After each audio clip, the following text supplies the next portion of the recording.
So this is our annual symposium for the social science community for the reef, which was an initiative of the Marine Park Authority in 2020. We really saw a need to have a network and some kind of coordinated approach to social science for the Great Barrier Reef, and there was so much great work going on. It was just very hard to be across all of it because there was so much happening. So we had this idea to basically throw the doors open, invite everyone in and say, let's share knowledge and information about what we're doing, see how we can collaborate. Coming to a symposium like this is very valuable when it comes to future engagement with traditional owners.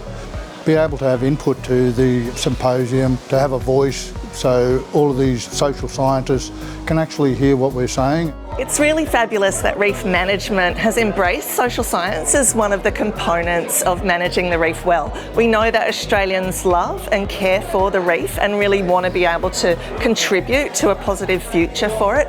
So understanding where people are at, how they can contribute is such a pivotal thing to be doing. So with things like reef stewardship, being able to empower people and say, we're not just sort of passive visitors of the reef, we actually have a role to step up and do something is really important for the Australian community. It's about bringing different views, different perspectives on what people see and how they interact with nature, with the environment, with each other. We've had lots of discussions about working with First Nations peoples, traditional owners, and just about the different value sets that people bring to the table, to the discussion, and how they work. I think there's something for everyone here, depending on whatever level you're working, whether you're working in the science, whether you're working in tourism, whether you're working in government policy.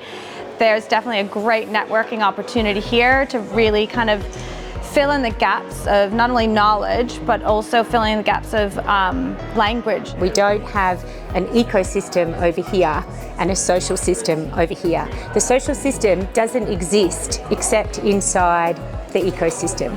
So social systems are a subset of ecosystems.